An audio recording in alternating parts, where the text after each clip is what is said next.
महाराज जी, मुझे एक प्रश्न पूछना थे। जैसे हम कान्हा जी की सेवा करते हैं तो मंदिर में मतलब और भी भगवान जी हैं, जब हम भोग लगाते हैं तो क्या मतलब सिर्फ कान्हा जी को भोग लगाते हैं जी। तो बाकी भगवान का अनादर तो नहीं करते?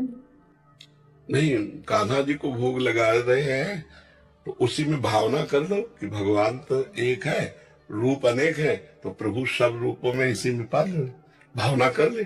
क्योंकि विराजमान किए हो ना, अगर विराजमान ना होते तो बात अलग है।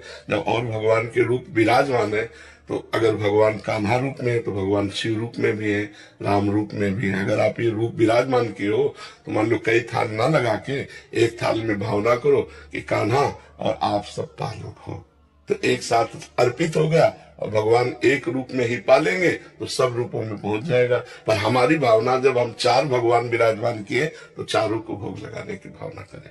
ठीक है, एक ही थाल में चारों पालेंगे, घर की बात कोई अलग तो नहीं। वही भगवान शिव है, वही राम है, वही कृष्ण है, वही हरि है। पहले तो भगवान जी का भोग मतलब लगाते थे हम, तो लगता था कि भगवान ने लिया है, मतलब जैसे पानी है, दूध है, तो वो कम होता दिखता था, लगता था नहीं, वो तो खैर भावना है, लेकिन भगवान भगवान सिर्फ भाव खाते हैं। बात समझना, भगवान, ये तो मान लो आपने भावना की है, त्रुटि तो नहीं हो रही हमारे से? नहीं नहीं नहीं, भगवान सिर्फ भाव लेते हैं।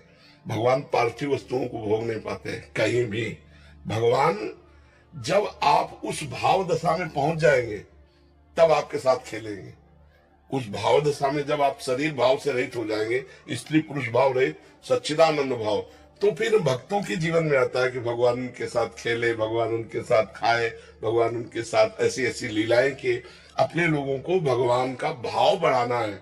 मेरे ठाकुर जी पा रहे हैं, और ये कि रोटी कम हो गई है। नहीं मतलब जैसे खुशबू आती है ना भगवान जी जी हाँ जी, वो चीज थोड़ी लग रहा है कि कम हो रही है ऐसे। नहीं नहीं, नाम जप कर रहे हैं आप, नाम जप कर रहे हैं, नाम जप करते रहिए, नाम जप भी करते रहिए और सेवा भी करते रहिए और खवाते पिलाते रहिए इनको थोड़ी थोड़ी देर में। क्योंकि गोपाल है ना। इनको लाए थे छोटे में, अब हमने इनको देखा है बड़े होते हुए, मतलब हमें से फील होता है कि बड़े हो रहे हैं। और भाव होना चाहिए, भाव से ऐसा अनुभव होगा बिल्कुल। और भाव हो जाएगा तो आपको लगेगा कि हमसे कह रहे चलो वहां ले चलो, हमसे कह रहे चलो वो खवाओ, चलो हमें वो दिखाओ, ऐसा भी आने लगेगा। वो अंदर ही पूरा सिस्टम पकड़ लेते हैं और वैसे ही भाव में दिखाते हैं। सिर्फ वो अटखेलियां तो करते हैं हमारे साथ, हमने देखा है 2-3 बार ऐसे। और इनको छुपाओ, इनको छुपाओ, जितना भगवत अनुभव छुपाओगे उतने बढ़ेगा।